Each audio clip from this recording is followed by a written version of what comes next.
પ્રભુ ઈસુ ખ્રિસ્તના નામમાં આપ સર્વને પ્રેમી સલામ. અને આજે આપણે ઈશ્વરનો આભાર માનીએ છીએ કે ફરી એકવાર આપણે બાઇબલ અભ્યાસની આ સંગતમાં જોડાઈ શક્યા.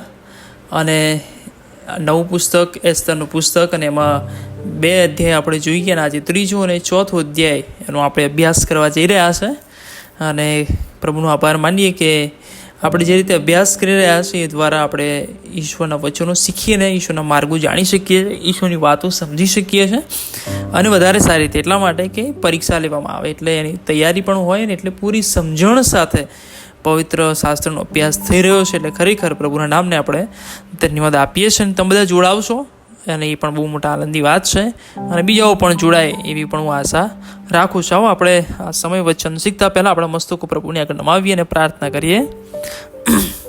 અમારા પ્રેમાળ ને જીવતા ઈશ્વર પિતા, અમે આભાર માનીએ છીએ આ સુંદર પવિત્ર તમારા વચનોને માટે અને વચનોની સમજ તમે અમને અત્યાર સુધી આપી છે. અને આજે પણ તમારું વચન સમજવાને માટે અમને તમારા તરફથી જ્ઞાન અને બુદ્ધિ અને ડહાપણ આપો. અને આ વચનોના મર્મો અમે સમજીએ, પાડીએ અને આશ્રય થઈએ એવું તમે થવા દો. અમારી આ પ્રાર્થના પ્રભુ ઈસુ ખ્રિસ્તના નામમાં માંગીએ છીએ. માટે સાંભળો અને સ્વીકાર કરો. આમેન. બીજા અધ્યાયમાં આપણે જોઈ ગયા કે એસ્તરને રાણી તરીકે એના પર તાજ પહેરાવવામાં આવ્યો છે, રાજમુકટ પહેરાવવામાં આવ્યો છે. અને હવે પ્રક્રિયા પૂરી થઈ અને ત્યાર પછીની પણ એક ઘટના આપણે જોઈ કે કેવી રીતે એસ્તર દ્વારા મોર્દખાય એ રાજાને ચેતવણી આપે છે અને બચાવ કરે છે. અને બાબત આપણે જોઈ. પણ હવે 3જા અધ્યાયથી આગળ હવે મોર્દખાય અને હામાન આ 2 વચ્ચે જે બાબતની ઘટના બને છે અને જે પરિણામો આવે છે હવે આપણે જોવાના છીએ. હવે 3જા અધ્યાયમાં જે શરૂઆત થઈ છે એમાં રાજાના ઘણા બધા લોકો ખાસ હોય. અને એની અંદર આ એક વ્યક્તિ છે જેનું નામ છે હામાન. અને રાજા એને ઊંચી પદવીએ ચડાવે છે. લખવામાં આવ્યું છે કે એની બેઠક, જે હામાન છે એની જે બેઠક છે એ તેની સાથેના સર્વ સરદારોથી ચડતી રાખી. એટલે રાજા પછીનું કદાચ નેક્સ્ટ કહી શકાય એટલી ઊંચી ચડતી પણ એને આપવામાં આવી. હવે જુઓ, જ્યારે રાજા કોઈકને માન આપે અથવા રાજા જેને ઊંચો કરે એને બધાએ નમન કરવું, એને માન આપવું, એનો આદર સત્કાર કરવો એ સમયનો અથવા એમના કાયદા અને નિયમો પ્રમાણેની વાત હતી. અને એટલે રાજાએ જે આજ્ઞા કરી હતી એ પ્રમાણે બધા લોકો આ હામાનને માન આપતા, નમસ્કાર કરતા અને આજ્ઞાઓ પણ માનતા. પણ હવે જ્યારે આ બાબત બની છે ત્યારે એક વ્યક્તિ એવો છે કે જે આ હામાનનું માન રાખતો નથી, હામાનને નમસ્કાર કરતો નથી. અને એનું નામ છે એ મોર્દખાય, જે એસ્તરનો પિતરાઈ ભાઈ છે. હવે જો આપણે જોઈએ તો બહુ સ્પષ્ટ લખ્યું છે કે આ મોર્દખાય નમસ્કાર કરતો નથી, માન આપતો નથી. તો 3જી કલમ જો આપણે વાંચીએ તેમાં લખ્યું છે કે રાજાના બીજા જે બધા સેવકો હતા, જેઓ રાજાના દરવાજામાં હતા, એ બધાએ મોર્દખાઈને પૂછ્યું કે તું રાજાની આજ્ઞાનું ઉલ્લંઘન કેમ કરે છે? બરાબર. કારણ કે મોર્દખાઈને માન આપવું એ હામાનને માન આપવું એ એનો નિયમ નથી, એ તો રાજાનો નિયમ છે ને. એટલે તું શું કે હામાનને માન નહીં આપીને તું રાજાનું ઉલ્લંઘન કરે છે. અને આ બધા લોકો એકવાર નહીં પણ રોજ આવું કહેતા હતા. હવે હામાનને એટલું બધું ધ્યાન હોય કે ના હોય, પણ આ બધા લોકો જોતા હતા ને એટલે બન્યું એવું કે આ મોર્દખાય બધાનું કહેવા છતાં પણ સાંભળ્યું નહીં. એટલે એવું બન્યું કે આ બધા લોકોએ એ વિચાર્યું કે આ મોર્દખાયની જે આ વર્તણૂક છે અથવા મોર્દખાય જે આ બધું કરી રહ્યો છે એનું અપમાન કરે તો, માન નથી આપતો અથવા નમસ્કાર કરતો નથી, તો એ હામાન શું સહન કરશે કે નહીં એ જોવા માટે એમણે શું કર્યું, બધાએ હામાનને જઈને કહ્યા કે ભાઈ આ મોર્દખાય તમને માન આપતો નથી, તમારો નમસ્કાર કરતો નથી. અને એવું પણ કીધું કેમ કે તેણે કહ્યું હતું કે હું યહૂદી છું. અને લખ્યું છે કે જ્યારે હામાને જોયું કે મોર્દખાય મને નમસ્કાર કરતો નથી, મને માન આપતો નથી, એટલે એને બહુ ગુસ્સો આવ્યો. જે રીતે રાજાનો ગુસ્સો આવે ને કે જ્યાં રાણી એનું માને નહીં, કેવો ગુસ્સો આવેલો અને એ વાસ્તી રાણીને એણે હટાવી દીધી, એમ અને પણ એવું કે આવું મારું અપમાન કરે કે એમનું ચરાઈ લેવાય, એટલે બહુ ગુસ્સે એને આવ્યો. પણ હવે એક માણસનો ના લીધે કોઈ ખોટું પગલું ભરવું એ નામોશી ભર્યું કહેવાય, અને એટલે એ બહુ મોટી વાત હોય એવું લાગે નહીં. એટલે એણે એ નક્કી કર્યું કે મોર્દખાઈ જે જાતનો છે એ આખી જાતનો નાશ કરવાનો, અને એટલે લખ્યું છે એ આખા રાજ્યમાંના સર્વ યહૂદીઓનો એટલે મોર્દખાઈની આખી કોમનો વિનાશ કરવાની કોશિશ કરી. હવે અહીં આગળ આપણને એવું લાગે કે આ મોર્દખાઈ આવું શું લેવા કર્યું? રાજાએ કીધું પછી રાજાનો હુકમ તો માન લેવું જોઈતો હતો ને, તો આખી આ પ્રજા પર આખી કોમ પર આ વિનાશની વાત આવત નહીં. પણ વલો આપણે યાદ રાખીએ કે આપણે જીવતા ઈશ્વરને ભજનારા લોકો છીએ ને, એટલે માણસને નમન કરતા નથી. હવે કઈ પદ્ધતિમાં લોકો નમસ્કાર કરતા હશે આપણે જાણતા નથી, પણ એ નમસ્કાર કરવાની પણ કોઈ ખાસ રીત અને ખાસ પદ્ધતિ હોઈ શકે. અને એટલે આ મોર્દખાઈ કદાચ નમન કરતો નહીં હોય અને એ ઈશ્વરને જ એ નમન કરતો હશે, અને એટલે એણે એક જ બાબત કે યહૂદી છે, અને એટલે યહૂદી કોઈ પણ બીજા લોકોની આગળ નમન કરે નહીં.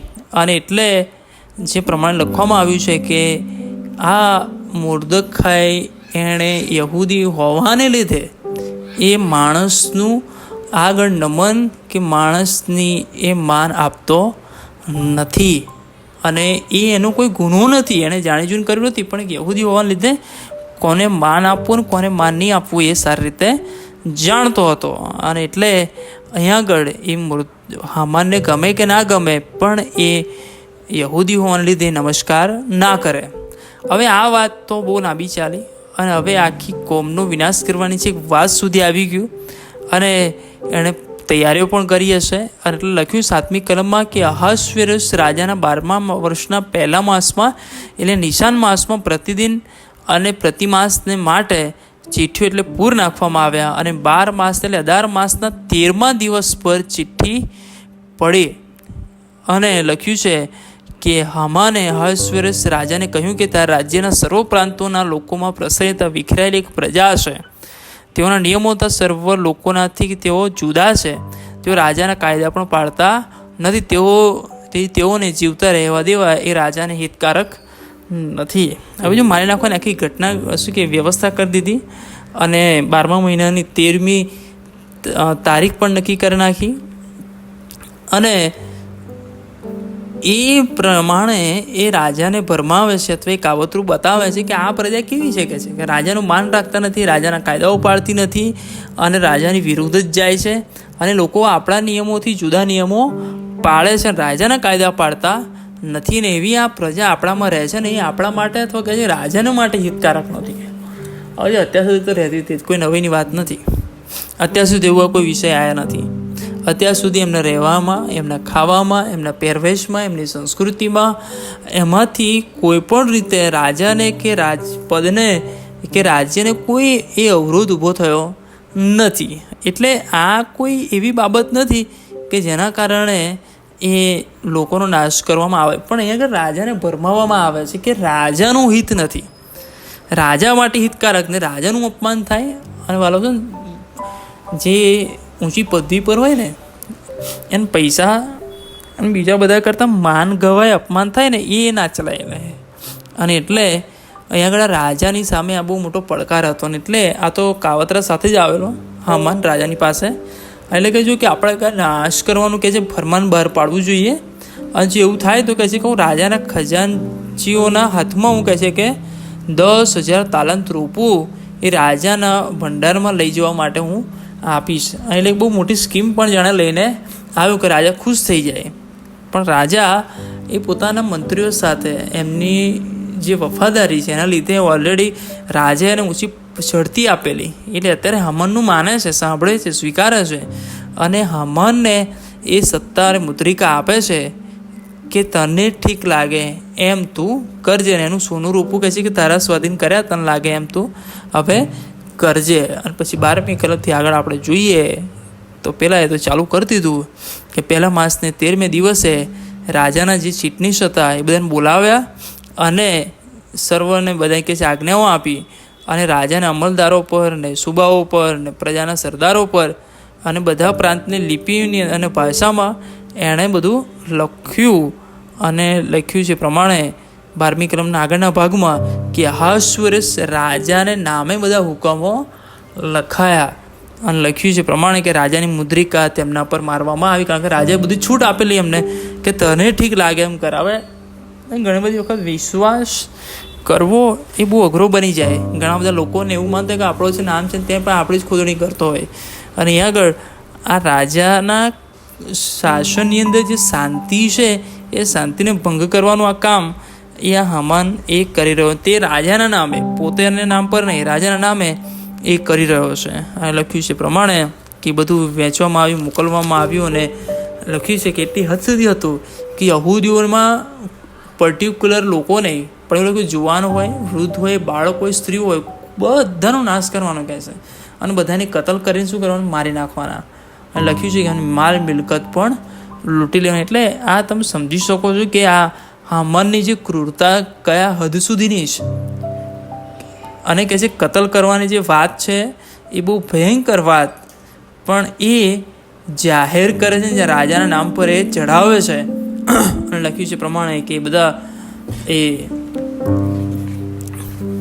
પ્રગટ લોકોની આગળ એ મોકલવામાં આવ્યું અને લખ્યું છે પ્રમાણે તાકીદે એ બધું થાય એની પણ તૈયારીઓ માટે એ લખાણો દરેક પ્રાંતમાં મોકલવામાં આવ્યા. અને હવે 15મી કલમ એવું લખ્યું છે, કાસદો રાજાની આજ્ઞા પ્રમાણે તાકીદે રવાના થયા ને હુકમ સુશાના મહેલમાં જાહેર થયો. અને રાજા હતા હામાન દ્રાક્ષારસ પીવાને બેઠા, પણ સુશા નગરમાં ગભરાટ મચી ગયો. જો આમ તો આમ કેવું સરસ લાગે, રાજાએ ખુશ થઈ જાય કે જો મારા રાજ્યમાં મારું ખોટું કરનારા લોકો હવે નહીં રહે.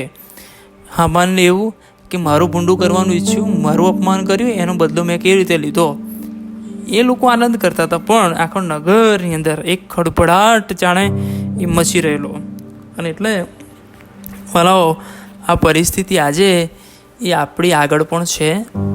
આપણે જે દેશમાં રહીએ છીએ, જે લોકોની મધ્ય રહીએ છીએ અને જે પરિસ્થિતિમાં રહીએ છીએ, આપણે જાણીએ છીએ કે આપણે ઈશ્વરના નિયમોને કાયદાઓ પાડીએ છીએ, દેશના નિયમોને કાયદાઓ પાડીએ છીએ જે લાગુ આપણને પડે છે. પણ છતાંય કોઈ કાવતરાઓ સાથે, કોઈ ખોટી પદ્ધતિઓ સાથે, કોઈ ખોટા ઈરાદાઓ સાથે એ વાતાવરણને, દેશની ગરિમાને અને દેશના લોકોના મનોની અંદર ખોટી બાબતો એ બની રહી છે. અને એટલે આપણે પણ આ એસ્તરના સમયની અંદર જે પરિસ્થિતિ બની એવી રીતે આપણે જ ક્યાંક ને ક્યાંક એ પરિસ્થિતિઓમાં સામેલ છે. કારણ કે આજે આપણે એ જોઈ શકીએ છીએ કે જે બાબત કે સમગ્ર જગ્યાએ હવે એવું પણ બનવા માંડ્યું છે કે ભાઈ ખ્રિસ્તીઓને ફ્લેટમાં જગ્યા ના મળે, ખ્રિસ્તીઓને અમુક સોસાયટીમાં સ્થાન ના મળે, અમુક જગ્યાએ જોબ ના મળે. અને આવી બધી ઘણી બધી પરિસ્થિતિઓ આપણે પણ જોઈ રહ્યા છે કે ખ્રિસ્તી વ્યક્તિ હોય તો એની સાથે ઘણી વખત હવે અણગમાની પરિસ્થિતિઓ પણ આપણે જોઈ રહી. જાણે આપણાથી અલગતાવાદ એ જાણે અનુભવી રહ્યા છે. અને એ આવનાર દિવસોમાં કદાચ ખરાબ પરિણામ આવે. પણ આ પુસ્તક આપણને ઘણી બધી બાબતો શીખવાડે છે કે જ્યાં ઈશ્વરે ઘણા બધા લોકોને આપણા માટે તૈયાર કરેલા છે. એટલે ચોથા અધ્યાયમાં જો આપણે જોઈએ તો હવે આ વાત એ છે મોર્દખાઈ સુધી પહોંચી. એટલે મોર્દખાઈ એવો પસ્તાવો નથી કરતો કે ભાઈ મારી ભૂલ થઈ ગઈ, મારે એવું નહોતું કરવું જોઈતું ને મારા લીધે આમ થયું ને, હું હામાનની આગળ જઉં ને હામાનને પગ પકડું ને માફી માગું ને એની આગળ કરગરું કે ભાઈ મારી ભૂલ થઈ ગઈ, મારા લીધે તું આખા બધા લોકોનો નાશ ના કરીશ, અથવા રાજાની આગળ કરગરવા આ મોર્દખાઈ જતો નથી. પણ મોર્દખાઈ જે કરે છે એ છે કે જ્યારે એને ખબર પડી, એણે વસ્ત્ર ફાડ્યું, ટાટ પહેર્યું, રાખ છોડી અને નગરમાં એ નીકળી પડ્યો અને મોટે ગાંઠે દુઃખથી પોક મૂકીને એ રડે છે. રડ્યો અને લખ્યું છે કે રાજાના દરવાજા આગળ આવે છે ને, કેમ કે ટાટ પહેરીને રાજાના દરવાજામાં બેસવાની પરવાનગી કોઈને નહોતી. એટલે દરવાજા સુધી તો એ પોતાનો પોકાર અથવા પોતાની વાત એ જાણે આખા નગરમાં જાહેર કરે છે. અને હવે ત્રીજી કલમમાં લખ્યું છે કે રાજાની આજ્ઞા જે ફરમાન જાહેર કરવામાં આવ્યા હતા એ બધી જગ્યાઓ પર. એવું નહીં કે ફક્ત મોર્દખાઈ એકલાને દુઃખ લાગ્યું, પણ બધા લોકો એ બહુ મોટા શોક અને વિલાપમાં આવી ગયા. અને પછી બધાએ ઉપવાસ, વિલાપ ને કલાપીઠ થઈ રહ્યા અને ઘણા ટાટ અને રાખ પાથરીને એમાં સૂતા. અને એટલે આ બહુ ભયંકર અને દુઃખની વાત કે ખાવાનું ગમે નહીં, કે આપણી જાતિનો નાશ થશે, આપણા છોકરાનો નાશ થશે, આપણી દીકરીનો નાશ થશે, આપણા ભાઈનો મારી નાખવામાં આવશે, મા બાપને મારી નાખવામાં આવશે, દરેક લોકોને લોહી વેવડાવવામાં આવશે. અને આ જે ભયંકર પરિસ્થિતિ જે લોકો અનુભવી રહેલા, જે સમજી રહેલા, અને એટલાને માટે નગરની અંદર યહૂદી લોકોમાં બહુ ભારે પરિસ્થિતિ બની રહી હતી. પણ આ બધા યહૂદીઓમાં એક એવા યહૂદી હતા કે જેમને હજુ સુધી એ કશું ખબર નથી અને હજુ એમને એ સમાચાર મળ્યા નથી. અને એ પાત્ર છે એસ્તર. હવે એસ્તર જ્યારે એની વાત આવે છે કે આ બધી બાબતો બની છે, ત્યારે એસ્તરની જે દાસીઓએ તથા ખોજાઓએ આવીને તેને તે વિશે કહ્યું કે ભાઈ આવું બધું બની રહ્યું છે, કે લોકો રાખમાં બેઠા છે અને આ બધું પરિસ્થિતિ બની રહી છે. એટલે એને ખબર નથી કે એકચ્યુઅલી શું થયું, કેમ બધા બેઠા છે, પણ એટલું ખબર પડી કે કંઈક બની રહ્યું છે. એટલે એને દુઃખ લાગ્યું કે મારા લોક, મારા કુટુંબના, મારા પરિવારના અત્યારે દુઃખી છે. અને મોર્દખાએ પોતાના અંગ પરથી ટાટ કાઢીને બીજા વસ્ત્રો પહેરે એ માટે એસ્તરે શું કર્યું, વસ્ત્રો મોકલ્યા. પણ તે પહેર્યા ને વસ્ત્રો આપવાનું કારણ એ કે અંદર મહેલમાં આવે અને મારી જોડે વાતચીત કરે. પણ મોર્દખાએ વસ્ત્રો પહેર્યા નહીં, કારણ કે અત્યારે સારા વસ્ત્રો પહેરવાનો સમય નથી. પણ એ પસ્તાવો અથવા ટાટ પહેરવાનો અથવા ઉપવાસ કરવાનો અને એ આક્રંદનો સમય છે, કે જે પરિસ્થિતિ એ થવા જઈ રહી છે. અને એટલે રાણીઓ કીધું કે ભાઈ હવે એ તો જઈ ના શકે. અને એટલે એમની સાથે ખોજો જેની ખિજમત કરતો હતો, એનું નામ છે હથાક. એ હથાકને એ એસ્તરે બોલાવીને કીધું કે તું જા મોર્દખાઈની પાસે જઈને એની જોડે વાતચીત કર અને આ બધું શું થઈ રહ્યું છે ને એનું થવાનું કારણ શું છે એ કહે. અને એટલે તું એ ખબર કાઢી લાય. એટલે મોર્દખાઈ પાસે જાય છે નગર ચોકમાં. અને મોર્દખાઈ પર જે આવ્યું પડ્યું હતું તો યહૂદીઓનો નાશ કરવાને જે હમાને બધું જે નાણું આપેલું ને જે પદ્ધતિ અપનાવેલી અને એના જે મનસૂબા હતા એ બધા જ એ રાણીના જે ખોજો છે એને હથાકને એ બધું કહી સંભળાવ્યું. અને જે હુકમ હતો એની નકલ જે છે એ પણ આ મોર્દખાએ એસ્તર પાસે મોકલાવી, એટલા માટે કે તે રાજાની હજુરમાં વિનવે અને કાલાવાલા કરીને એની આગળ અરજ કરે. પણ હવે મોર્દખાએ જે કીધું એ હથાક લઈને આવ્યો અને બધું જણાવ્યું અને બધી વાત કરી. પણ એણે મોર્દખાઈ પાસે એક સંદેશો મોકલ્યો. શું સંદેશો મોકલ્યો? કે રાજાના સર્વ સેવકો તથા રાજાના પ્રાંતોના લોકો જાણે છે કે જે કોઈ પુરુષ કે સ્ત્રી વગર બોલાવે અંદરના ચોકમાં રાજાની પાસે જાય એના માટે એક જ નિયમ છે કે એને મારી નાખવામાં આવે. ફક્ત એક બાબત છૂટ છે કે રાજા એ એની આગળ રાજદંડ જે સોનાનો છે એ એની આગળ ધરે તો જ એ બચે, બાકી બચે નહીં. અને હવે આ રાણી બન્યા પછી પણ હજુ એક 30 વર્ષની હજુ 30 દિવસની ગેપ પડી છે. 30 દિવસનો સમયગાળો એવો થઈ ગયો છે કે હજુ રાજાએ રાણીને બોલાવી નથી. અને એટલે હવે એ પોતે એટલી કમ્ફર્ટેબલ નથી કે રાજાની આગળ જાય. અને રાજા શા માટે બોલાવતો નથી, એવા કોઈ કારણ એની પાસે નથી ને એટલે એના માટે પણ હવે જીવનું જોખમ તો છે જ કે હવે શું થાય. અને એટલે એ સંદેશો મોકલ્યો તો ખરો, પણ 13 ક્રમથી આપણે જો જોઈએ તેમાં લખ્યું છે મોર્દખાએ શું કહેવડાયું કે સર્વ યહૂદીઓ કરતાં તને રાજમહેલમાં બચવાનો વધારે સંભવ છે એમ તારે પોતાના મનમાં ધારવું નહીં. જો તું આ સમયે છેક છાનીમાની બેસી રહેશે તો યહૂદીઓને માટે મદદ તથા બચાવ બીજી જગ્યાએથી મળશે, પણ તારો તથા તારા બાપના કુટુંબનો નાશ થઈ જશે અને તને રાણી પદ પ્રાપ્ત થયું છે તે આવા સમયને સારું નહીં હોય એ કોણ જાણે છે. જો મોર્દખાઈ બહુ સરસ રીતે વાત વર્ણવે છે. તને એવું લાગતું હોય કે રાજમહેલમાં તને બધું વધારે બચી શકે બીજાઓ કરતાં, તો એ તારી ગેરસમજ છે. અને અત્યારે તારે છાનામાના બેસવાનો સમય નથી. અને ઈશ્વરે કદાચ તને આ રાણીપદ એટલા માટે જ ના આપ્યું હોય કે એના લોકોને તું બચાવે. અને એટલે અહીંયા આગળ જે વાક્યો વાપરવામાં આવ્યા છે અમુક ટ્રાન્સલેશનમાં પાછું અલગ છે કે બધાનો નાશ થાય નહીં, એવી વાત અહીં લખી છે.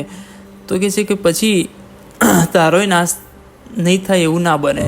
પણ અહીં આગળ એવી વાત હતી, અથવા એવું કદાચ વર્ણવી શકાય કે ભાઈ તને એના માટે વિશેષ અલગ કરવામાં આવી છે અને તું એના માટે પસંદ કરાયેલી છે ને, એટલે તું હવે એના માટે પ્રયત્ન કર. અને એટલે જે શબ્દો વાપરવામાં આવ્યા છે, જો તું આ સમય છે છાની માની બેસી રહેશે તો યહૂદીઓ માટે મદદ તથા બચાવ બીજી જગ્યાએથી મળશે. પણ શબ્દો એવા છે કે તું છાની માની બેસી રહેશે તો શું બીજી જગ્યાએથી બચાવને મદદ મળશે?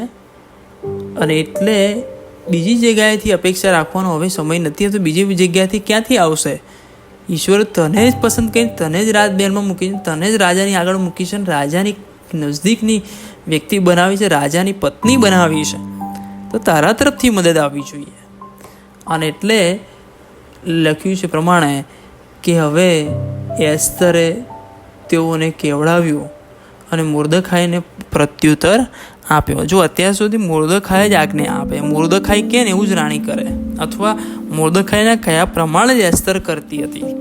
પણ હવે એસ્તર મોર્દખાઈને કહે છે કે હવે તમારે શું કરવાનું? અને એમ લખવામાં આવ્યું છે, જા સુસામાં જેટલા યહૂદીઓ છે તે સર્વને એકઠા કરો અને તમે સર્વ આજે મારે સારો ઉપવાસ કરો. 3 દિવસ સુધી રાત્રે કે દિવસે તમારે કંઈ ખાવું કે પીવું નહીં, અને હું તથા મારી દાસીઓ પણ એ જ રીતે ઉપવાસ કરીશું.